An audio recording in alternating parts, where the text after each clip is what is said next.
recognized. We can start on my left. Scott Lemon, I'm the head of the Organized Crime Section for the U.S. Attorney's Office for the Eastern District.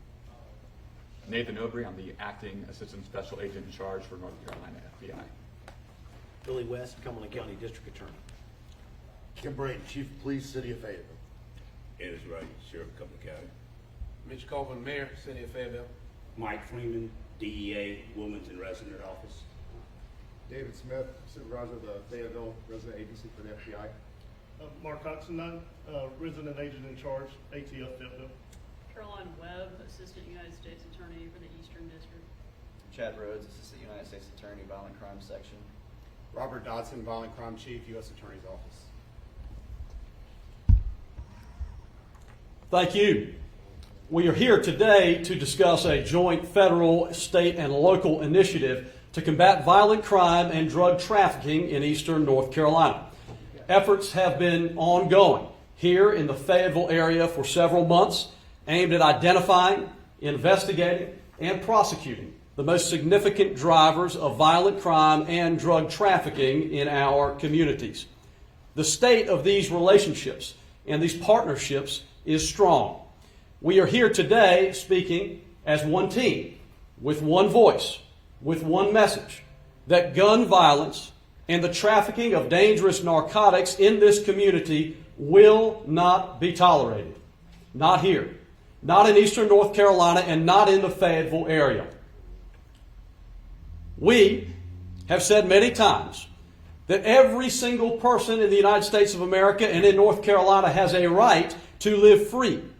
Free from the fear of gun violence, free from the fear of the corrosive effects of narcotics, in particular fentanyl and methamphetamine, which take such a tremendous toll on so many, in a place where far too many are dying far too young from these afflictions. This partnership stands with the community.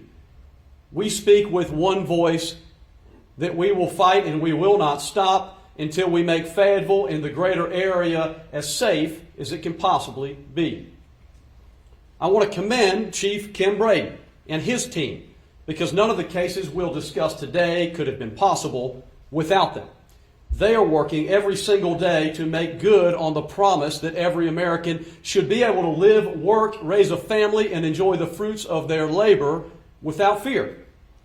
Now, the Chief's latest crime data that was reported for the first quarter is very encouraging. Homicides were down and crime has been down, but we know we are on the precipice of the hot summer months when violence tends to peak. And during that time, as we lead into the summer months when gun violence can increase, we are taking firm and concrete action to keep our communities safe. We are prioritizing cases for federal prosecution. Cases involving illegal possession of guns, gun trafficking and straw purchasing, armed gangs and drug traffickers, and shootings in our community. This is a partnership not just among federal prosecutors and law enforcement, but among our DA's office led by District Attorney Billy West as well. We are working together every other week, shoulder to shoulder, looking for ways to make Fayetteville safer. The hard work of the agencies here today is responsible for 17 indictments of 17 defendants facing a total of over 30 federal charges. I want to be clear that the matters we talk about today are merely allegations and that each and every defendant is innocent unless and until proved guilty beyond a reasonable doubt. There are also practical and legal reasons why we cannot get into some of the details of these matters. I'm not going to recite the evidence here. That will happen in court, and we look forward to the opportunity to make a showing in court. We won't say anything that could impact the course of any ongoing investigation or any pending criminal case. But I do want the community to know that these operations are making a significant impact. Law enforcement seized 16 guns, including 4 auto-sear machine gun switches used to convert handguns into fully automatic weapons. We've also seized 1,500 rounds of ammunition, nearly 1 kilogram of cocaine, 1 ounce of fentanyl, and 100 pills dosed with fentanyl and MDMA, also known as ecstasy. I want the public to be aware that pills that look just like these, pressed into multicolored shapes and sizes, made to look like candy, made to look like vitamins, or made to look like legitimate prescription medication, are on the streets. Parents should beware, and no one should take any pill unless they have received it prescribed from their doctor through a pharmacist. These pills can kill. I mentioned Glock auto sear switches. This is a tiny switch that fits in the palm of a hand and can convert any semi-automatic Glock handgun into a fully automatic machine gun. Shooters should beware. If you commit a crime of violence or a drug trafficking offense and use a switch in your gun in furtherance of that crime, you will face a 30-year mandatory minimum in federal prison.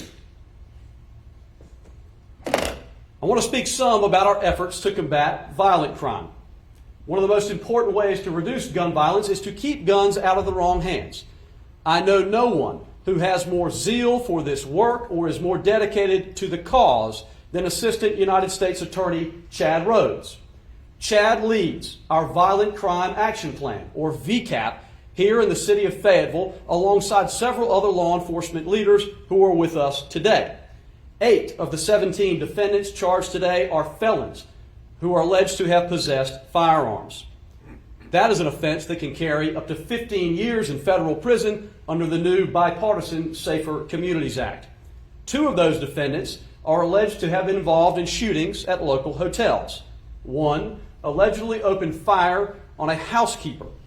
The other allegedly shot at police through the door of a hotel room while they were investigating another incident of a shot fired, which pierced through a hotel wall and entered the room where another family was staying. Our violent crime operation has seized those fully automatic machine guns I mentioned, one of which was used in a shooting just 10 days prior. The team with you will stand up for the community, will continue to fight to save lives, and we will not slow down. Shooters should beware that the ATF is here with us in the room and that their federal agents and task force officers are fast-tracking shooters for federal prosecution. Now I want to speak about our efforts to combat drug addiction. That is through our Organized Crime and Drug Enforcement Task Force. We know that work must be done to reduce the demand for drugs in America. And I'm pleased to see a large amount of money being rolled out to counties to help deal with drug addiction and to provide intervention strategies to get people's lives on the right track. But we also have to cut out the source of supply, the Mexican cartels and the local dealers that push dangerous and addictive methamphetamine and fentanyl into our communities. That is best handled in our federal courts by the Federal Organized Crime and Drug Enforcement Task Force, which partners with local law enforcement like our chief of police here, our sheriff, our local state DA to identify the most significant pushers of drugs and find ways to disrupt and dismantle the criminal networks that drive them. It is a prosecutor-led, intelligence-driven, multi-agency approach. We in the Eastern District of North Carolina are putting new emphasis on organized crime cases. And at this moment, we have more organized crime and drug trafficking operations open in the Eastern District of North Carolina than we have ever had in the history of our office. So much so that we have received 4 additional federal prosecutor positions to further those efforts, combating violent crime, gangs, and other matters. As for the cases discussed today, 8 of the 17 defendants are charged with drug trafficking. 3 are charged with armed fentanyl trafficking, and 5 with meth trafficking. As alleged in court, 5 defendants are alleged to be members of a methamphetamine trafficking organization led by Rick Durrell McIntyre, a former federal felon based right here in Fayetteville. The organization is believed to have trafficked, as alleged in court, multi-kilogram quantities of highly pure methamphetamine for years. Search warrants were executed last week at 6 residential and commercial locations in Fayetteville and the surrounding area. Drugs, guns, and cash were seized, including 2 high-end luxury vehicles, a 2021 Mercedes, and a 2022 Cadillac Escalade. We are filing forfeiture notices to seek over $1 million forfeited, as well as property, including a residence and a business that was used to allegedly facilitate the drug trafficking offense. The task force partnership in Fayetteville is strong, and the cases are far-reaching. We are also announcing today that we have secured convictions against a Fayetteville-based set of defendants in an international fentanyl trafficking ring with direct ties to the Sinaloa cartel. The organization used Fayetteville as a hub, supplying dozens of kilograms of fentanyl throughout the United States, Chicago, Baltimore, and Atlanta included. A federal jury found Hector Perez Valenzuela guilty after he was caught with 7 kilograms of pure fentanyl in a traffic stop that came from a Fayetteville stash house. The kilos found in the traffic stop were locked in a toolbox, wrapped in electrical tape, and covered in grease in an ill-advised effort to throw off drug dogs. According to the DEA, 1 kilo of fentanyl is enough to kill potentially 500,000 people. Pictured here are the 7 kilograms of highly pure, synthetic, Sinaloa cartel-connected fentanyl. Each of those kilograms of fentanyl has the ability to kill 500,000 people, with just 2 milligrams being a deadly dose. Upon opening those secured packages of fentanyl, law enforcement found giant bricks of 1 kilogram of fentanyl mashed with a Mickey Mouse insignia.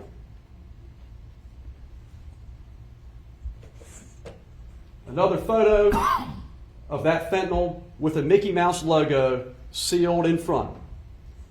Ladies and gentlemen, the 7 kilograms of fentanyl that were seized in this operation had the ability to completely wipe out the populations of Raleigh, Wilmington, Newbern, Goldsboro, and Fayetteville.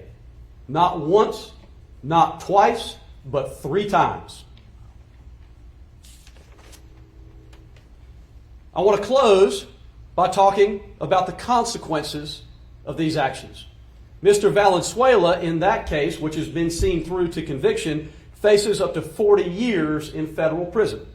But the consequences are also borne by you and I, by our families, by our communities, by so many who bear the pain and the trauma of addiction and loss. Scarcely anyone among us doesn't know someone who has been touched by this crisis. That's why partnering with the community on these matters is so critical. I want to commend Chief Braden for his community-led initiatives, for his partnership, for the trust that he builds. I want to thank Mayor Colvin for the outreach and the voices that he gives to so many who have felt marginalized and voiceless for too long. Because it is those communities that too often bear the brunt of the gun violence and the drug addiction that continue to ravage in the corners of our community that too many don't want to think about or don't want to care about. The folks standing here today do care. And we won't stop our work until we ensure that everybody in every corner of every community can live free, can enforce their rights. We will make every effort to ensure that our communities are safer, more fair, and more free.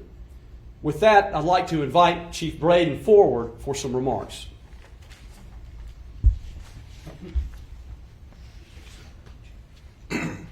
The only thing I can add to what Attorney Easley has stated today is that our partnership does remain strong.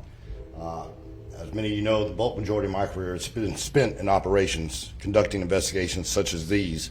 So many of the people behind us today I've worked with throughout my career.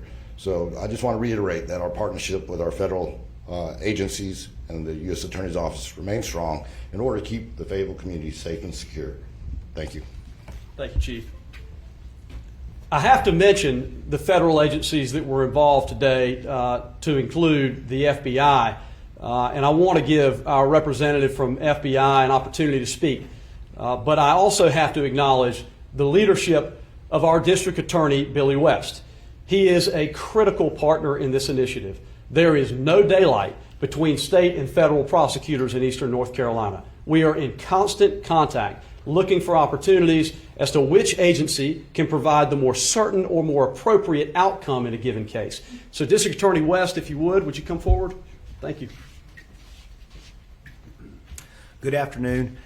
It's an honor to be here. I want to first thank United States Attorney Easley for leading this effort. This is a strong partnership between local, state, and federal prosecutors as well as law enforcement officers. And it really comes down to three key areas that you've already heard about. And I just want to reiterate the Cumberland County District Attorney's Office commitment in these three areas. The first that we've heard about is drug trafficking.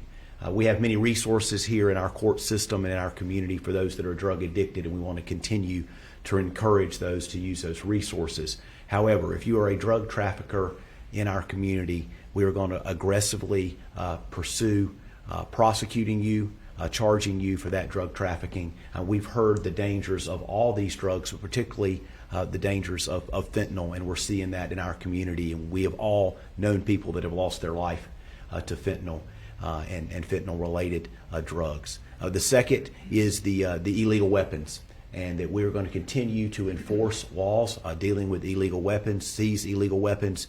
Many of our young people, there's an education piece to this, that they need to understand the dangers of firearms, but they also need to quit treating firearms like a fashion accessory. They are not.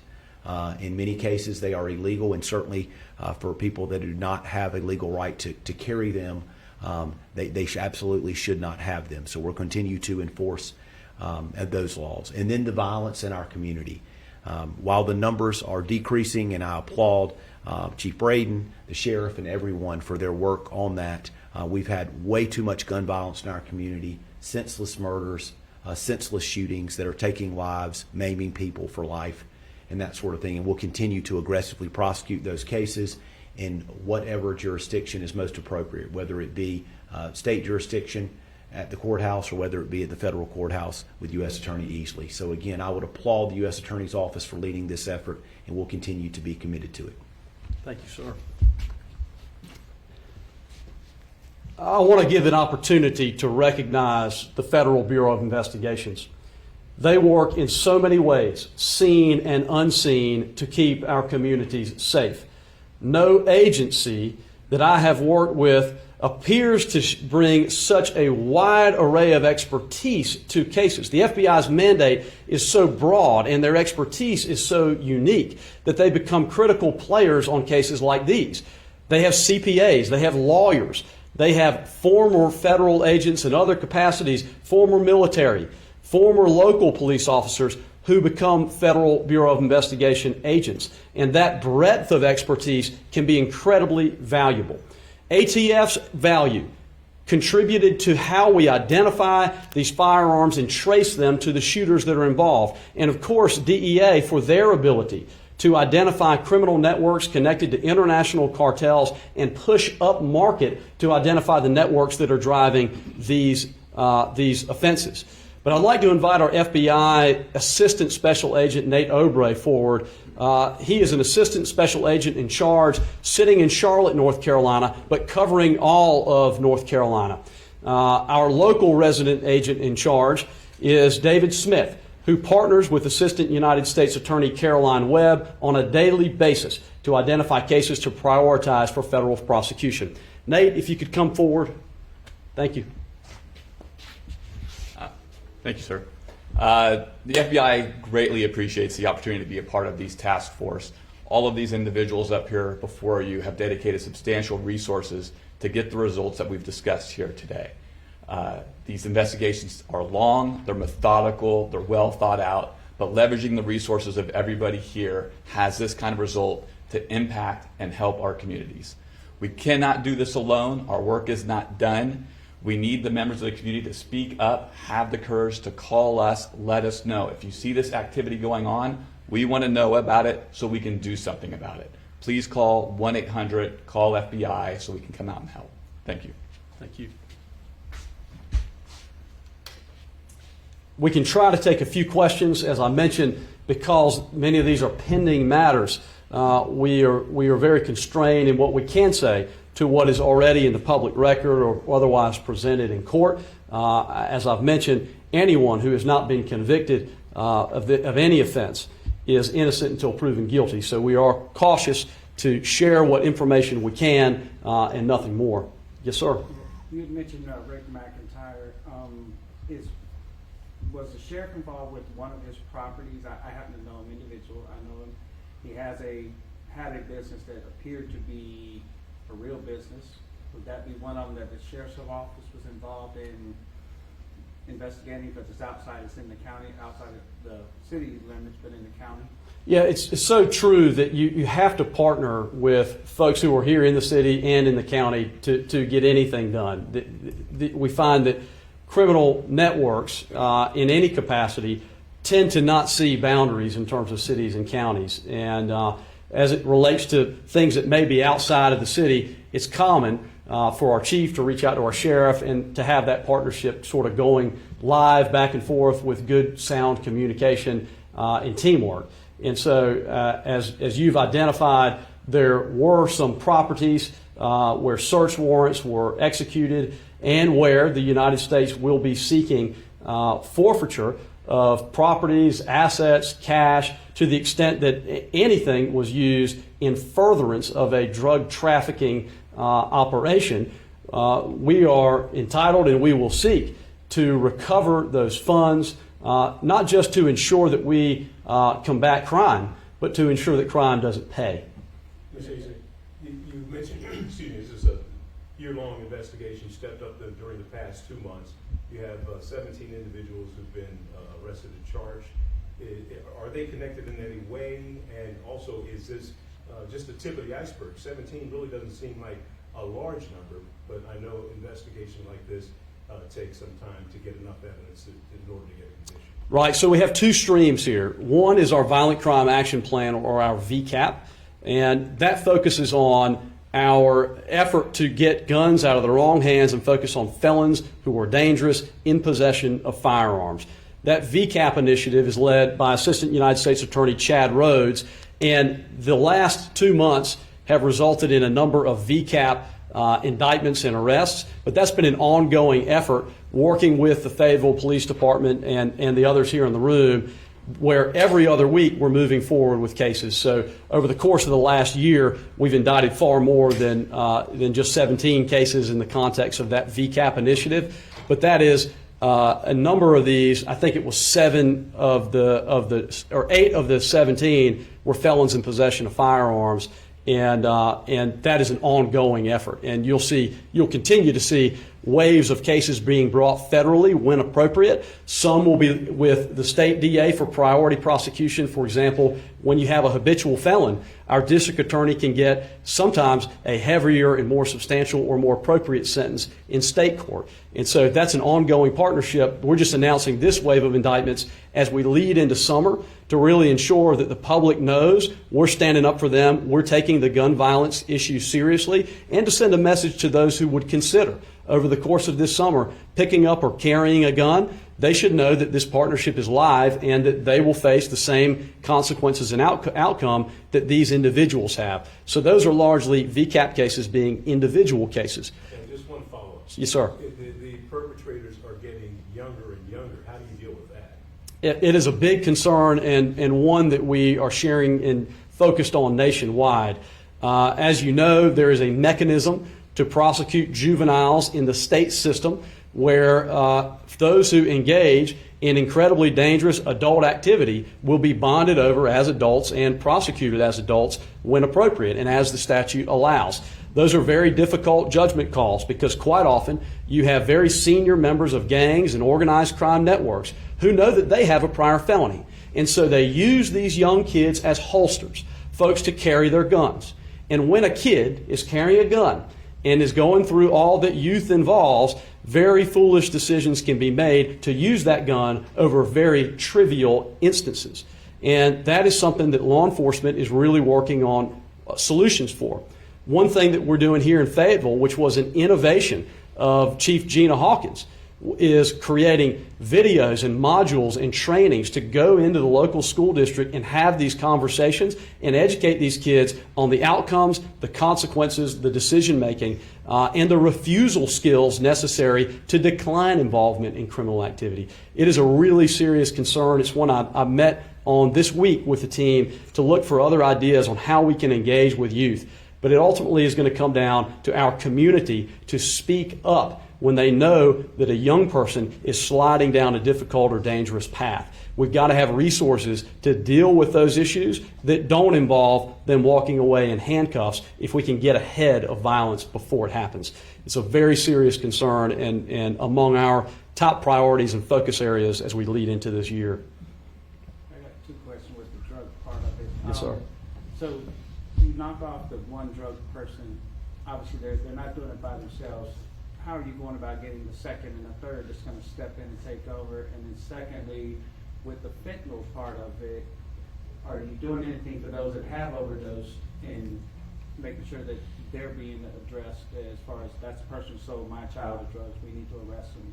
Absolutely. Yeah, I'll try to do each of those. So we mentioned the VCAP initiative with Gilbert's question, and now I'll talk about the Organized Crime and Drug Enforcement Task Force. There were two operations we talked about today. One was the case involving the 7 kilograms of pure fentanyl that was seized. That case was indicted, charged, and went to trial, and we received a guilty verdict in that trial. The second operation that we've talked about, and I want to be sure that we're keeping these separate, is the operation that involved Rick McIntyre. In that case, that is at the charging stage, and he's been alleged to have been involved in a criminal organization that was involved in methamphetamine trafficking. So we've got the fentanyl case that was convicted that is unrelated to Mr. McIntyre, and we have a methamphetamine conspiracy that has been alleged and indicted. And in a case like a criminal network engaged in drug trafficking, I'll speak more generally now, not about either of those specific cases. One of the unique tools that we have in the federal system is the ability to indict cases and provoke cooperation. And those who have been involved with federal prosecution in the past should know that the only path out when you're facing federal prosecution is to cooperate, to give up your sources and provide the information that we need to build a bigger, more broad, and more impactful case. And so, for example, the case that involved the fentanyl, it was only through cooperation and gathering evidence and information in the course of lower level operations that we were able to identify the broader criminal network.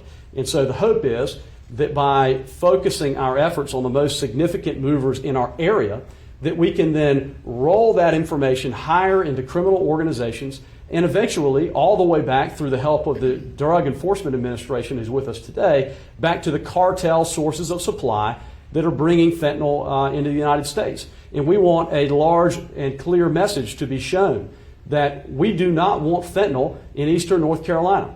Now, your second question related to what about folks who have overdosed?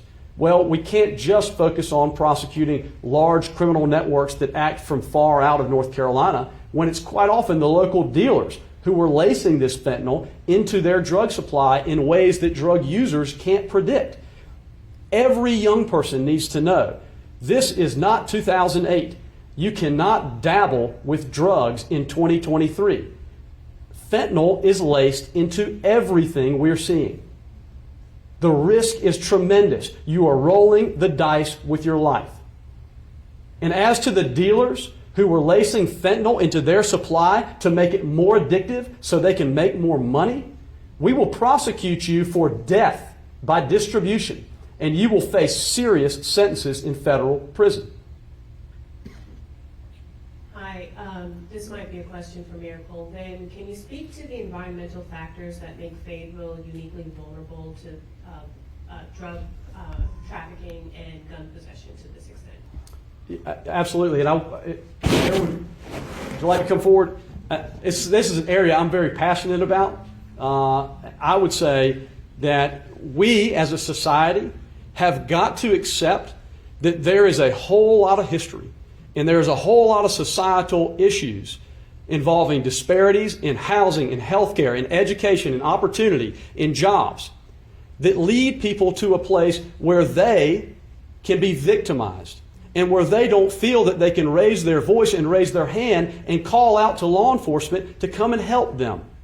And so the folks that are here in the room, we talk about this regularly as to how we can build trust with the community and be sure that they know that they're seen and they're heard and that we're here to help them. But we don't have the ability to control that entirely on our own.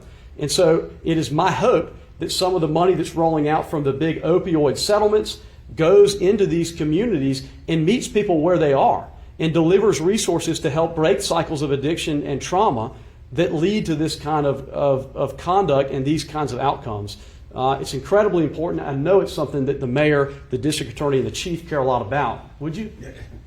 Well, U.S. Attorney nailed it. Certainly we have communities in our people in our community, in these marginalized communities that are impacted the most by guns and drugs. And so I don't know that Fayetteville is unique to that, but what I know is that we have prioritized that in the leadership from a policy perspective to make sure that our local police department has the resources to not only deal with people after the fact, but also proactively to work with our local communities. Thank you, Mayor. All right. Thank you all for taking the time to be with us today. I will leave these to the extent anybody wants to capture them. And to just note again, these 3 fentanyl-related images tracked to the Valenzuela case. These are examples of press pills. They are not press pills seized in any operation that we're talking about here today, but that were resulted from another prosecution that occurred last week. A press release went out in that matter, so if you want to feature this, you can look at the press release that this image keys to. These are photos of pressed pills, which were made in a clandestine laboratory. This is an example photo of a Glock switch, which can convert a semi-automatic Glock machine gun a Glock handgun into a fully automatic machine gun.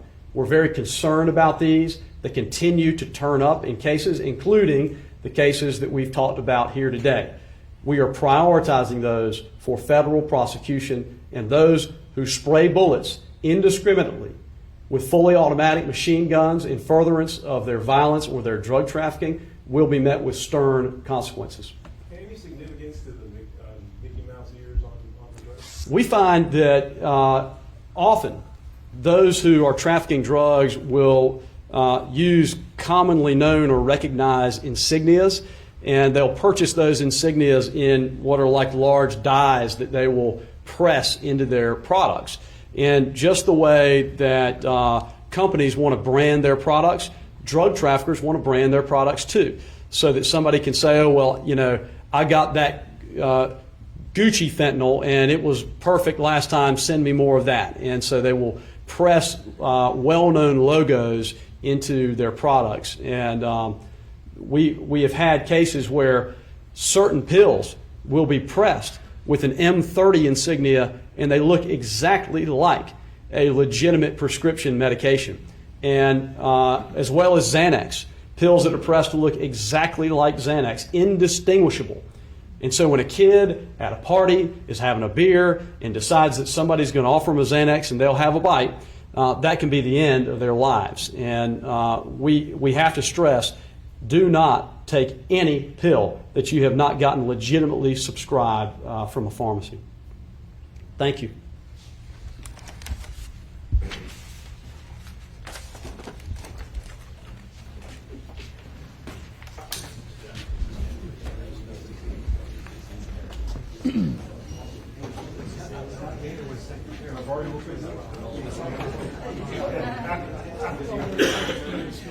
He sounds funny. Mr. chasing him around. He can sound for a second.